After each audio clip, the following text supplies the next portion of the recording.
Manchester, principios de los años 80. La ciudad era un lienzo gris pintado con fábricas decadentes, cielos nublados y una juventud atrapada entre el desempleo y la desesperanza. Era una ciudad de luces de neón en las vidrieras de bares baratos, de calles mojadas por la lluvia, de adolescentes que soñaban con escapar, pero no sabían cómo. En esa atmósfera industrial, la música era la única vía de escape. Mientras los sintetizadores del New Wave dominaban las radios y los clubes nocturnos se llenaban de beats electrónicos, en la sombra se gestaba algo diferente. Una banda que devolvería a la música británica su crudeza, su poesía y su vulnerabilidad. Esa banda se llamaría The Smiths. En un pequeño barrio de Stratford, un joven llamado Stephen Patrick Morrissey pasaba sus días encerrado en su habitación. Era un outsider, un romántico atrapado en una ciudad sin espacio para soñadores. Su vida giraba en torno a sus libros de Oscar Wilde, los discos de los New York Dolls y las cartas que escribía obsesivamente a revistas de música, criticando con precisión quirúrgica a las bandas del momento. Desde niño había sentido que no pertenecía a ningún sitio. Su infancia había sido solitaria, marcada por la incomprensión y la tristeza. Escribía poesía, letras de canciones y diarios, pero nunca había encontrado a alguien que pudiera darle música a sus palabras. A unas calles de distancia, Johnny Marr, un guitarrista prodigioso, vivía una historia completamente diferente. Mientras Morrissey se refugiaba en la literatura, Marr pasaba sus días explorando el sonido. Con su Fender en mano, construía melodías inspiradas en los Rolling Stones, T-Rex y el soul de Motown. A diferencia de Morrissey, Marr era extrovertido, carismático y lleno de ambición. Pero él también sentía que algo faltaba. Fue entonces cuando Marr, con su audacia juvenil, decidió que era momento de formar una banda. No cualquier banda, la mejor banda de su generación. Un amigo en común le habló de Morrissey. Es un tipo extraño, pero escribe como nadie más. Marr lo investigó. Leyó sus cartas en revistas, escuchó rumores sobre su obsesión por el pop de los 60 y su estilo excéntrico. Decidió que tenía que conocerlo. Una noche de 1982, Marr tomó su guitarra, se subió a su bicicleta y pedaleó hasta Kings Road, número 384, la casa de Morrissey. Tocó la puerta. El propio Morrissey abrió, con su aire de indiferencia y su cabello oscuro desordenado. «Voy a formar una banda», le dijo Marr sin rodeos, «y quiero que tú seas el cantante».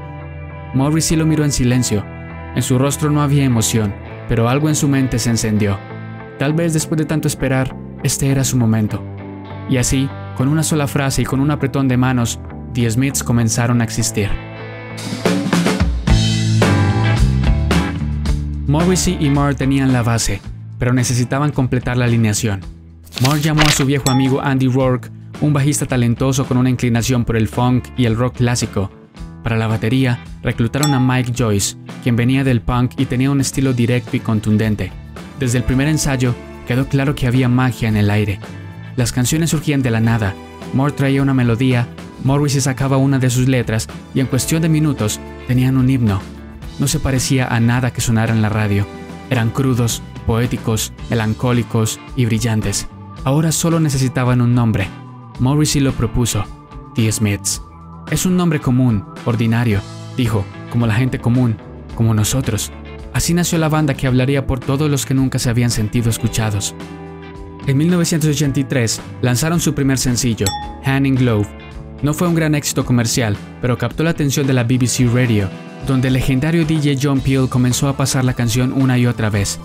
Luego llegó This Charming Man y todo cambió. El riff de guitarra de Marr sonaba como un destello de luz en una ciudad gris. Morrissey, con su voz inconfundible y su ambigua poesía, cantaba sobre un joven atrapado entre el deseo y la inseguridad. Fue un éxito inmediato. Más tarde, en 1984, lanzaron su álbum debut, The Smiths, y la banda se convirtió en un fenómeno. Las canciones hablaban de soledad, amor imposible y la dureza de la vida cotidiana, pero con una belleza que hacía que la tristeza se sintiera casi reconfortante. Luego vino Meat is Murder, un álbum más oscuro y politizado. Morrissey, un ferviente vegetariano, convirtió el título en un manifiesto, y después, en 1986, publicaron su obra maestra, The Queen is Dead. Con himnos como There is a Light That Never Goes Out, Big Mouth Strikes Again y The Void with the Thorn in the Side, consolidaron su estatus como una de las bandas más importantes de la década. Para 1986, The Smiths eran gigantes. Sus 3 primeros discos los habían convertido en la banda alternativa más influyente del Reino Unido. Su cuarto álbum, The Queen is Dead, era una obra maestra. Morrissey, con su carisma excéntrico y su poesía melancólica, se había convertido en un ícono. Johnny Marr, con su habilidad para crear paisajes sonoros en la guitarra, era considerado un genio. Pero en la cima, las grietas empezaron a abrirse. Morrissey y Marr ya no eran los jóvenes hambrientos que se unieron en 1982. Morrissey odiaba la industria musical, se negaba a hacer videoclips, cancelaba presentaciones importantes y rechazaba cualquier intento de comercialización. Marr, en cambio, quería exposición, ambición, evolución. Sus influencias musicales iban más allá del sonido de The Smiths y cada vez se sentía más atrapado. Pero había algo peor. Las diferencias personales se hicieron insoportables. Morrissey era impredecible, egocéntrico, difícil. Marr, aunque paciente, ya no tenía energía para lidiar con su compañero. Y entonces, la banda hizo una mala jugada. Cambiaron de manager. Ken Friedman entró en escena. Aunque era astuto en los negocios, fue la chispa que encendió el fuego de la separación, ya que a Morrissey no le agradaba la idea de tener un representante. Para finales de 1986, Marr estaba exhausto. Sentía que llevaba todo el peso de la banda. No solo componía la música, sino que también gestionaba gran parte de la organización de los conciertos y las negociaciones. Una noche, después de una agotadora gira, Marr desapareció. Se fue sin decir nada, apagó su teléfono y se encerró en casa, lejos de todo. Durante semanas, Morrissey, Andy Rourke y Mike Joyce intentaron comunicarse con él, pero nada. Cuando finalmente regresó, algo había cambiado. Marr ya no tenía ganas de seguir, pero lo peor estaba por venir. Mientras The Smiths tambaleaban, otro problema explotó, la crisis del dinero. Durante años, Marr y Morrissey habían recibido la mayor parte de las regalías de la banda. Rourke y Joyce, que también habían sido fundamentales, ganaban mucho menos. El resentimiento estaba en el aire. Y mientras todo esto sucedía, Morrissey seguía tomando decisiones sin consultar a Marr. Se obsesionó con la música de los años 60 y quería llevar a The Smiths hacia un sonido más retro. Marr, que adoraba a los Beatles y a T-Rex, no quería quedar atrapado en la nostalgia. El desencuentro creativo ya era irreversible. Morrissey quería el pasado, Marr quería el futuro. No había manera de seguir adelante juntos. En julio de 1987, Marr hizo lo que llevaba meses evitando. Fue a ver a Morrissey.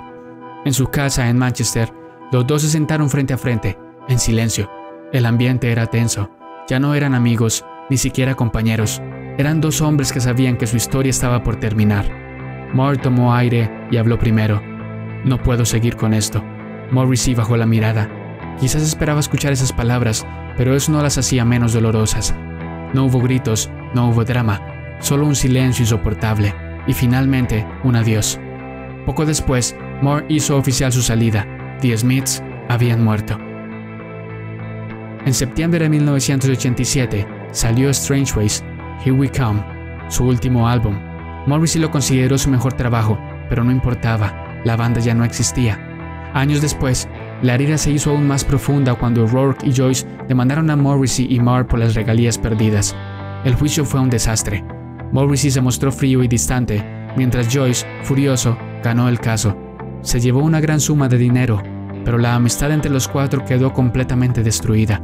Morrissey nunca perdonó a Joyce, Marr nunca volvió a tocar con Morrissey, y The Smiths, que durante 5 años habían sido la banda más importante de Inglaterra, nunca volvieron a reunirse.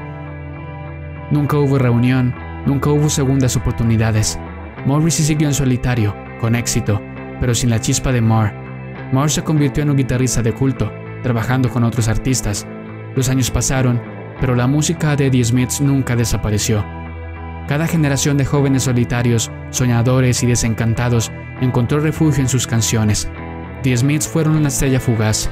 Brillaron con una intensidad que nadie pudo ignorar, pero su propia llama los consumió antes de tiempo.